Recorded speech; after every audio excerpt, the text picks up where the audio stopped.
Audio Jungle। Hello साथियों, नमस्कार। Rate 2025 level 2 के लिए सामाजिक अध्ययन संपूर्ण कोर्स पर आधारित वन लाइनर क्वेश्चन हम यहाँ पर देखने वाले हैं। सभी क्वेश्चन को ध्यान से पढ़िएगा। विस्तृत रूप में प्रत्येक क्वेश्चन को देखने वाले हैं। इस सीरीज में 60 क्वेश्चन है दोस्तों, और ये सीरीज चल रही है 17 नंबर वाले। अगर आपने अब तक पिछली सीरीज नहीं देखी है तो सभी सीरीज को आप देख लीजिएगा, ताकि आपकी तैयारी बेहतर हो सके, मजबूत हो सके। इससे आपका ही बेनिफिट होने वाला है साथियों। वीडियो को अंत तक जरूर देखें, क्योंकि हमने पीवाई की क्वेश्चन यहाँ पर ऐड किए हैं। सभी क्वेश्चन पिछले मॉडल पेपरों से लिए गए क्वेश्चन है। और चैनल पर पहली बार देख रहे हो तो चैनल को सब्सक्राइब करें, क्योंकि मैं इसी तरह का कंटेंट आप सबके लिए लेकर आता रहता हूँ। चलिए बिना देरी किए हुए आज की सीरीज को शुरू करते हैं। देखते हैं दमदार क्वेश्चन किस किस टाइप के होने वाले हैं यहाँ पर। पुष्यभूति राजवंश की वंशावली किस राजा के नाम से प्रारंभ होती है? और पुष्यभूति राजवंश की वंशावली इस वंश के शासक नरवर्धन से प्रारंभ होती है। सोनीपत हरियाणा व नालंदा बिहार से प्राप्त अभिलेख से इस वंश की जानकारी प्राप्त होती है। इस वंश का वास्तविक संस्थापक प्रभाकर वर्धन था। उसने परमभट्टारक व महाराजाधिराज की उपाधि धारण की। हर्षचरित में प्रभाकर वर्धन को पूर्ण केसरी भी कहा जाता है, तो यह भी आप यहाँ पर याद रखेंगे। 2 नंबर का क्वेश्चन देखो। क्वेश्चन क्या है? कौन सा परिवहन का सबसे सस्ता साधन है? कौन सा परिवहन का सबसे सस्ता साधन है? तो याद रखें यहाँ पर जल परिवहन। और लंबी दूरी के लिए परिवहन का सबसे सस्ता साधन जलमार्ग है। और भारत में जलमार्गों का विकास किया जा रहा है। इलाहाबाद से हल्दिया NW1 जलमार्ग की दूरी की बात करें तो दूरी 1629 किलोमीटर है। और जल परिवहन सस्ता और सुगम्य यातायात का साधन है, क्योंकि इसके निर्माण में परिवहन मार्गों का निर्माण नहीं करना पड़ता, केवल परिवहन के साधनों से ही यातायात किया जाता है। तो ये आपको यहाँ पर याद रखना है। 3 नंबर का क्वेश्चन देखो। क्वेश्चन क्या है? सर्वप्रथम पंचायती राज का गठन किस वर्ष किया गया? सर्वप्रथम पंचायती राज का गठन कौन से वर्ष में हुआ था? तो वर्ष 1959 याद रखें। यहाँ पर पंचायती राज का शुभारंभ स्वतंत्र भारत में 2 अक्टूबर 1959 को होता है। भारत के प्रथम प्रधानमंत्री जवाहरलाल नेहरू के नेतृत्व में जवाहरलाल नेहरू के द्वारा राजस्थान राज्य के नागौर जिले में हुआ। और 73वें संविधान संशोधन 1992 के द्वारा संविधान के भाग 9 और अनुच्छेद 243 कैसे लेकर अण तक अनुसूची 11 का प्रावधान किया गया। भारत के किस क्षेत्र को छोटा तिब्बत कहा गया? तो वह है लद्दाख। कौन सी मृदा संरक्षण की विधि नहीं है? कीटनाशक रसायन। कीटनाशक रसायन मृदा संरक्षण की विधि नहीं है, तो फिर कौन सी है? तो याद रखिए यहाँ पर मृदा संरक्षण के महत्वपूर्ण विधियां कौन कौन सी है? जैविक खाद, मृदा अपरदन रोकना, फसल चक्र, ये मृदा संरक्षण की विधियां हैं। इसके बाद में देखो यहाँ पर एक प्रभावी शिक्षक के लिए आवश्यक है। क्या आवश्यक है? तो उसे क्या आना चाहिए? बोलना आना चाहिए। संप्रेषण में वो निपुण होना चाहिए। एक प्रभावी शिक्षक होता है जो अच्छा वक्ता हो, अपनी बात को दूसरों तक पहुंचाने में निपुण हो।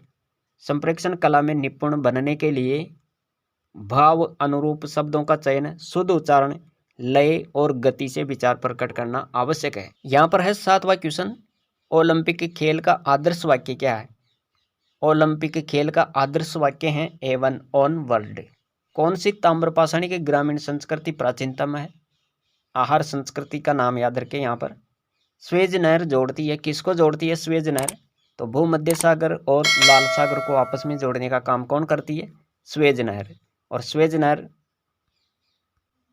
1858 में एक फ्रांसीसी इंजीनियर फर्डिनेंड की देखरेख में स्वेज नहर का निर्माण होता है, शुरू होता है इसका निर्माण। और यह नहर 168 किलोमीटर तो लंबी है और 60 मीटर चौड़ी है।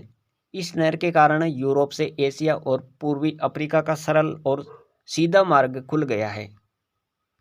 10वां क्वेश्चन देखो। प्रधानमंत्री नरेंद्र मोदी G7 शिखर सम्मेलन में सम्मिलित होने के लिए वर्ष 2019 में किस देश की यात्रा पर गए थे?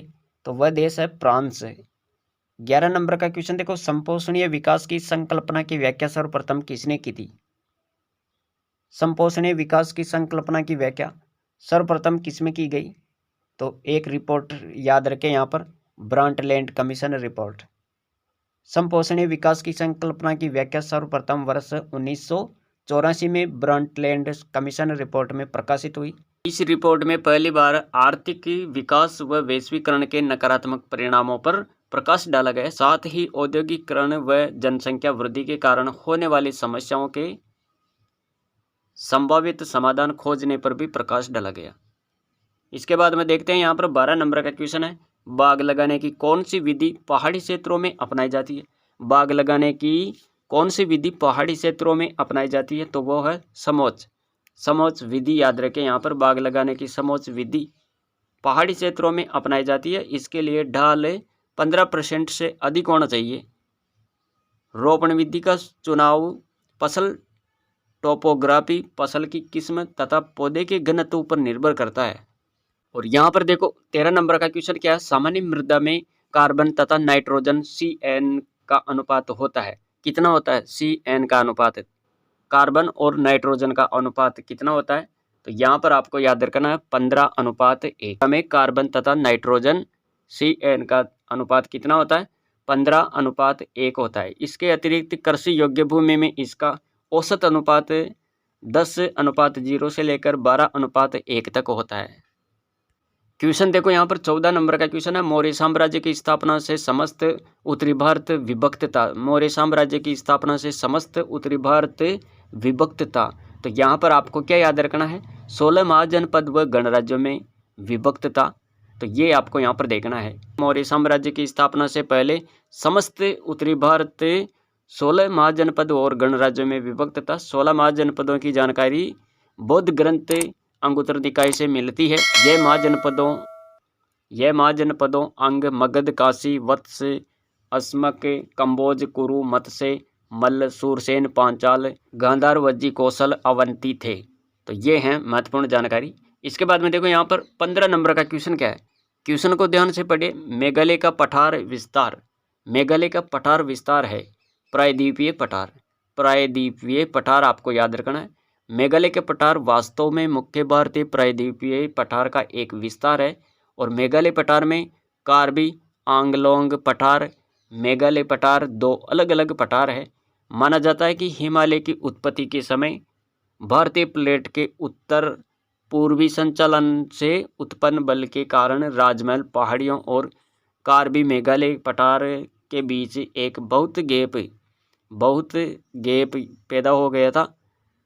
इससे मेघालय और कार्बी आंगलोंग पठार मुख्य प्रायद्वीपीय पठार से अलग हो गया।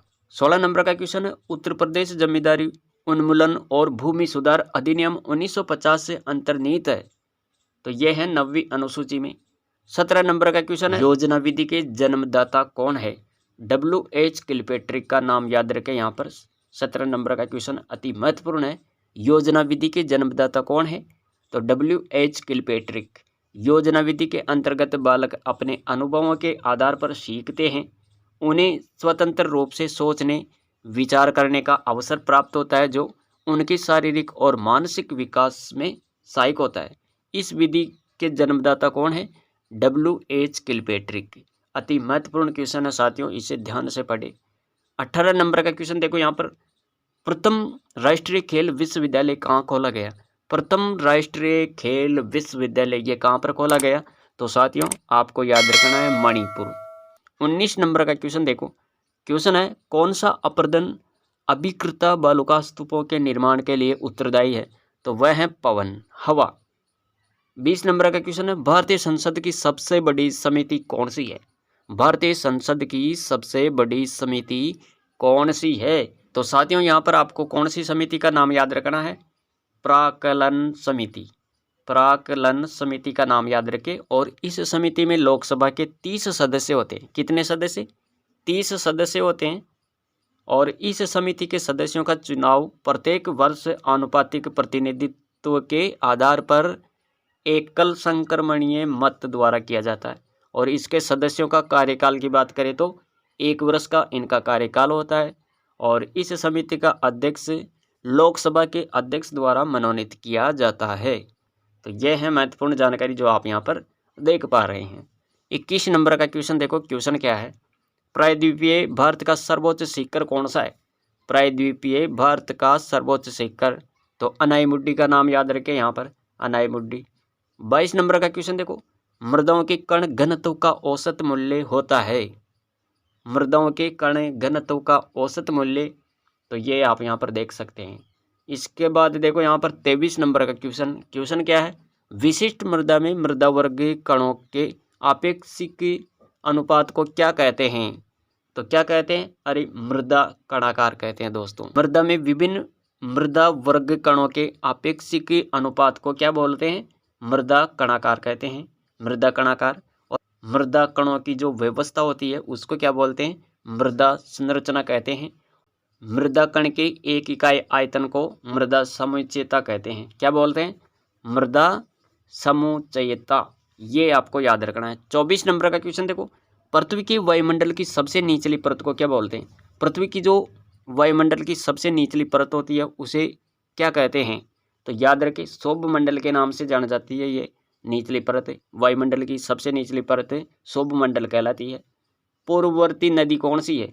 पूर्ववर्ती नदी की बात करें तो दोस्तों याद रखें सतलुज नदी, सतलुज नदी याद रखना यहाँ पर। और भारतीय संविधान के अनुसार निम्न में से किसे अवशिष्ट शक्तियाँ प्रदान की गई? केंद्र को। किसको? केंद्र को। और भारतीय संविधान के अनुसार केंद्र सरकार को अवशिष्ट शक्तियाँ प्रदान की गई। भारतीय संविधान में जिन शक्तियों का उल्लेख संघ, राज्य और समवर्ती सूची में नहीं है उन्हें क्या बोलते हैं? अवशिष्ट शक्तियाँ कहते हैं दोस्तों। अवशिष्ट शक्तियाँ जो किसमें उल्लेखित नहीं होती है?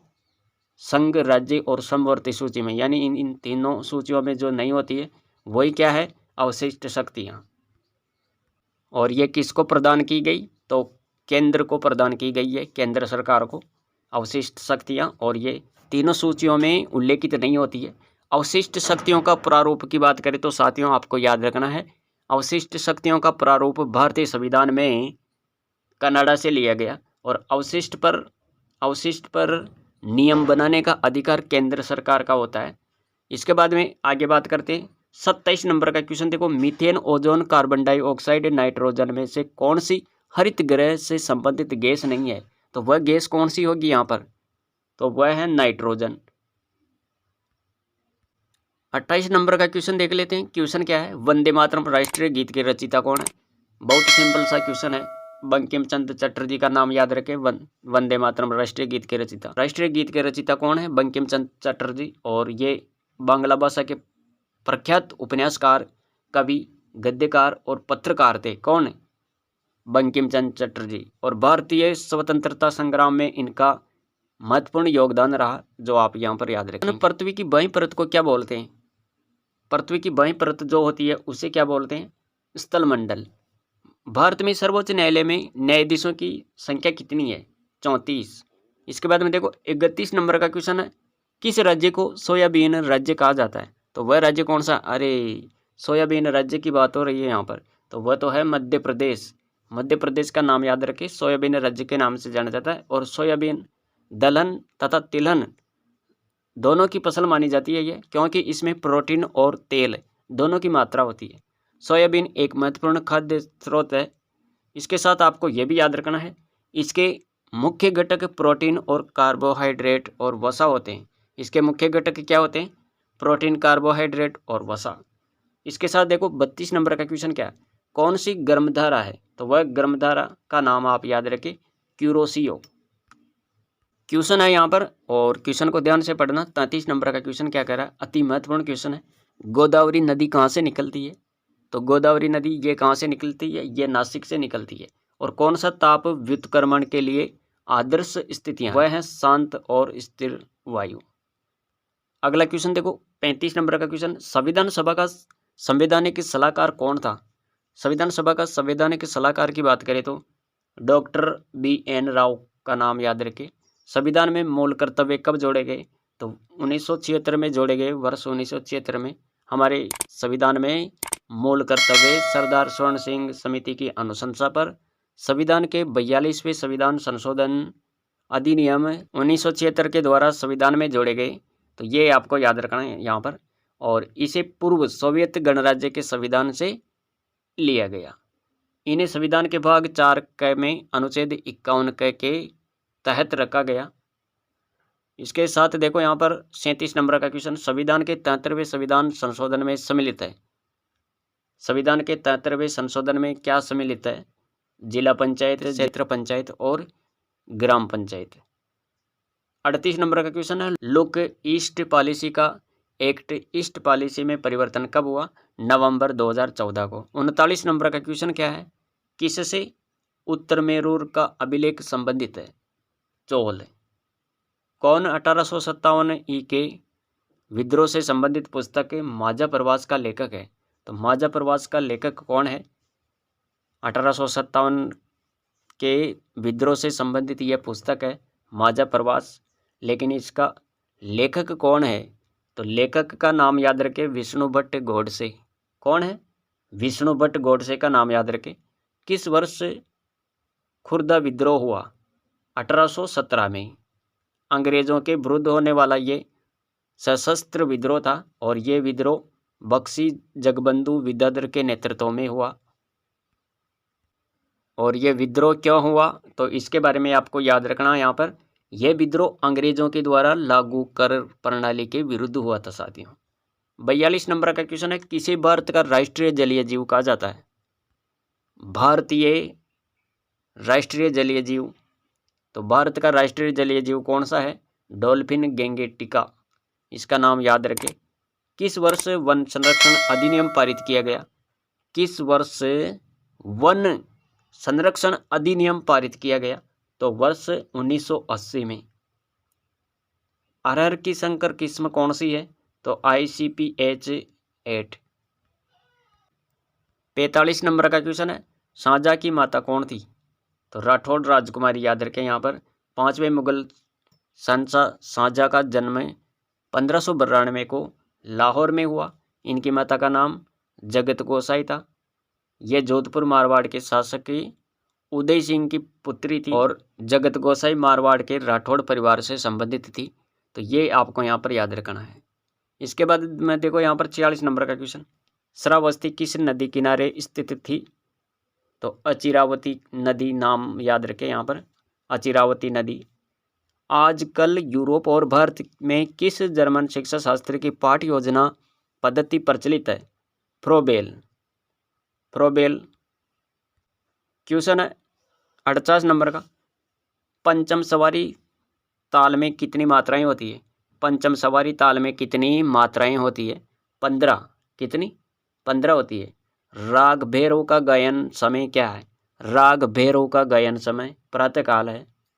और इसके बाद में देखो 50 नंबर का क्वेश्चन है, गोहिल वंश का आदि पुरुष किसे माना जाता है? गोहिल वंश का जो आदि पुरुष वो किसको माना जाता है? तो गुहादित्य का नाम याद रखें।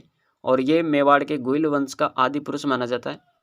गुहादित्य ने 566 में या 566 के आसपास में मेवाड़ में गोहिल वंश की स्थापना की थी। और गुहादित्य के पिता शिलादित्य और माता कौन?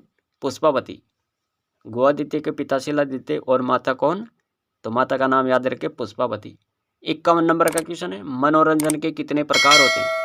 मनोरंजन के कितने प्रकार होते हैं? 5 प्रकार होते हैं साथियों। और संसद में भारतीय राष्ट्रपति पर महाभियोग एक प्रक्रिया है, किस प्रकार की? अर्धन्यायिक प्रक्रिया है ये। अगला क्वेश्चन देखते हैं। यहाँ पर क्वेश्चन है, राज्यसभा का पदेन सभापति कौन होता है? राज्यसभा का पदेन सभापति होता है उपराष्ट्रपति। और मुख्यमंत्री की नियुक्ति कौन करता है? राज्यपाल। 55 नंबर का क्वेश्चन को ध्यान से पढ़ो, भारतीय कुल भूभाग का कितना प्रतिशत राजस्थान में है? तो 10.41%। राजस्थान का कुल क्षेत्रफल की बात करें तो वर्ग किलोमीटर में 3,42,239 वर्ग किलोमीटर। और क्षेत्रफल की दृष्टि से भारत का यह सबसे बड़ा राज्य है। और राजस्थान का कुल क्षेत्रफल वर्ग मील में देखें तो यहाँ पर आप याद रखें यह संख्या। कयाल है। 56 नंबर का क्वेश्चन क्या है? कयाल क्या है? कयाल तो ये केरल के लेगुन है। और केरल के पश्चिमी तट पर पाए जाने वाले लेगुन को कयाल के नाम से जाना जाता है। यह किसका प्रतीक है? तो यह उन्मजन का प्रतीक है साथियों, उन्मजन का प्रतीक है। जैसे वेम्बनाड झील। 57 नंबर का क्वेश्चन है, भारतीय रिजर्व बैंक का राष्ट्रीयकरण कब हुआ? तो राष्ट्रीयकरण की बात हो रही है यहाँ पर 1949 आ जाएगा। भारतीय रिजर्व बैंक का राष्ट्रीयकरण है वर्ष 1949 में होता है। 1 जनवरी 1949 याद रखें, 1 जनवरी 1949 भारतीय रिजर्व बैंक का राष्ट्रीयकरण हुआ। और स्थापना की बात करें तो इसकी स्थापना होती है 1 अप्रैल 1935 में 5 करोड़ की पूंजी के साथ स्थापित किया गया ये। अगला क्वेश्चन देखो, क्वेश्चन क्या है, क्वेश्चन है साथियों, और क्वेश्चन को ध्यान से पढ़े। यहाँ पर शिक्षा के उद्देश्यों का वर्गीकरण दिया गया, किसके द्वारा? शिक्षा के उद्देश्यों का वर्गीकरण की बात करें तो B.S. ब्लूम का नाम याद रखना यहाँ पर, B.S. ब्लूम। और ब्लूम ने शिक्षा के उद्देश्यों को 3 वर्गों में बांटा। और ये 3 वर्ग कौन कौन से? ज्ञानात्मक, भावात्मक और मनोक्रियात्मक। इसी के साथ 59 नंबर का क्वेश्चन देखो, फोटोस्टेट तकनीक को किसने विकसित किया? फोटोस्टेट तकनीक को किसने विकसित किया? रेने ग्राफिन के द्वारा यह विकसित की गई। 1900 में AB रेने ग्राफिन ने फोटोस्टेट तकनीक को विकसित किया। और आज की सीरीज का हम यहाँ पर लास्ट क्वेश्चन देख रहे हैं, लाटी सीरीज क्या है? लाटी सीरीज ये भूमिगत जलपट्टी है और ये जैसलमेर में पोखरण से मोहनगढ़ के मध्य विस्तृत भूगर्भिक जलपट्टी है, जिसे हम लाटी सीरीज कहते हैं। और लाटी सीरीज पर जो घास पाई जाती है उसे क्या बोलते हैं? उस घास को कहते हैं सेवण घास। तो साथियों, ये थी आज की सीरीज जिसमें हमने कुल 60 क्वेश्चन यहाँ पर विस्तृत रूप में देखने की कोशिश की है। सीरीज अगर आपको पसंद आई है तो वीडियो को कर दीजिए लाइक, और अपने मित्रों के साथ भी इस सीरीज को शेयर करें।